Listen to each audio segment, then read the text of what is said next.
you're starting to see cracks in the system, and you can see them in different locations. And it's our job, all of us working together, to not wait until there's a disaster.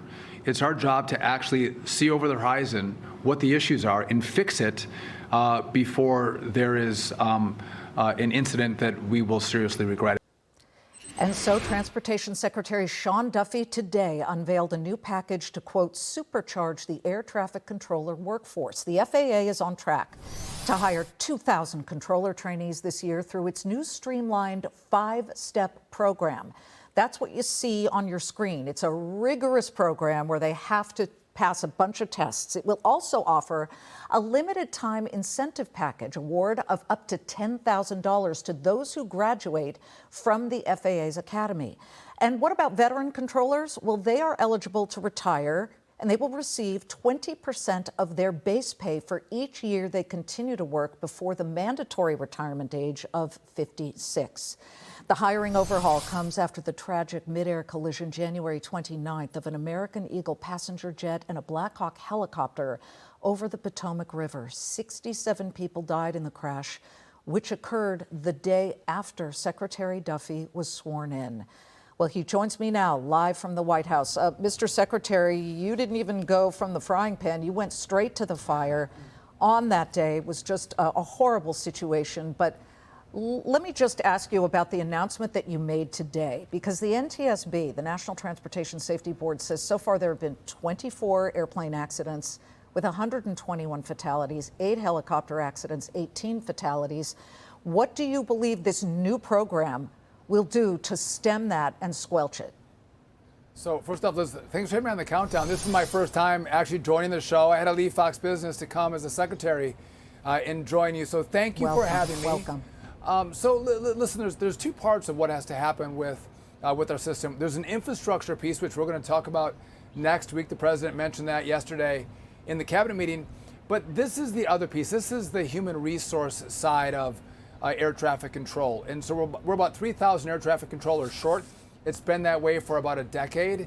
And so what we're doing is we're bringing more people into the academy where we train air traffic controllers, bringing in better people, which means the washout rate is going to be lower.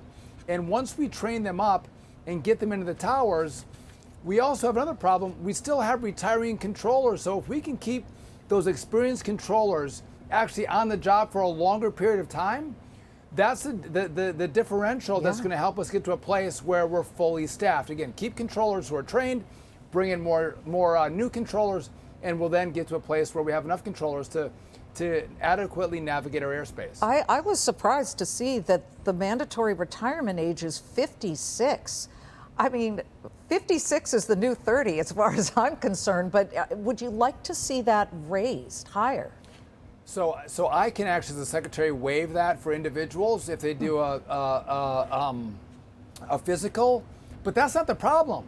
The controllers can retire after 25 years of service, so the average age of retirement is at about 53 years old.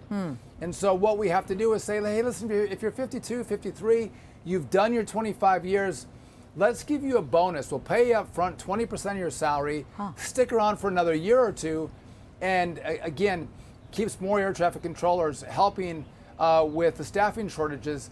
Listen, we have to be creative in how we think about how government works and the different issues that we have as leaders in government. And this is our creative way to actually bring us to a place where we can get more controllers controlling the space. By the way, we're going to be, I think, at capacity in 3 to 4 years. We're going to make up this differential, which is incredibly important. Another key part will be how do we deal with the aging infrastructure of air traffic control? We're going to announce that next week. Again, it's getting old, and we're starting to see some issues with that age. So if you see delays or cancellations, it's because we don't fly if it's not safe, and so we'll shut it down before we let you fly. But we can be more efficient, we can be safer if we get all of this work done, and it's going to be hard. It's difficult, which is maybe why the last people didn't do it. But we're not afraid of tough challenges, Liz. But it's needed. It's needed. I do just want to get the quick update, at least from you, if you have any, about that D.C. crash over the Potomac in January. The New York Times reported on Sunday that the air traffic controller who was there was doing double duty, directing helicopters, handling airplanes. The crash investigation, where does it stand? Because in those early, let's call it 48 hours, President Trump was saying all kinds of things, saying DEI was the reason that this happened, or he suspected that. Can you give us any clarity on what really happened there? Yeah, so the NTSB does the investigation. They're an independent, group. I don't want to get ahead of them, but I thought there was good reporting from the New York Times. And so, what do we know? We know that we had a helicopter Black Hawk with a pilot who was doing her check ride. She needed to get recertified. She had her instructor with her. She was flying too high. She was flying too far out in the river. She didn't follow the recommendations from her instructor and didn't follow the commands that came to her from air traffic control. And so you had a horrific accident. Now, I will say, you mentioned air traffic control. They consolidated the fixed wing air traffic controller with the controller who deals with helicopter traffic. That shouldn't have happened. We've reformed now the way that permitting process actually works in a tower. But for the most part, the right commands were given to the helicopter. The pilot, she said, "Listen, I'll see the airplane and I'll maintain visual separation, which means I take responsibility for staying away from the landing aircraft." And she didn't do that. And again, maybe had there been two controllers on, may it have been more of an emergency situation where the pilot could have, given it gas and flown around, possibly. But we're going to get all those details when the NTSB comes out in probably, 8 months from now with their final report. Okay, we'd love to talk to you then, and if not before. I do want to ask you about autonomous driving and the vehicles and the new regulations that you and the United States administration are really pushing forth so that there's a smoother rollout and that the United States takes the lead in all of this. When you talk about some of the new rules and regulations, there were people who said that this would give Tesla an advantage. Obviously, Google's Waymo has been out there for years, well ahead. We've been covering them for years, and they are already on the ground in big cities. It's working pretty well. How do you ensure that it's a fair process for everybody? So first off, listen, at the Department of Transportation, we're dealing on rules for drone deliveries, for these eVTOLs, Ubers in the air, and also for autonomous vehicles. We're going to change the way people move, how products move, how we connect through transportation.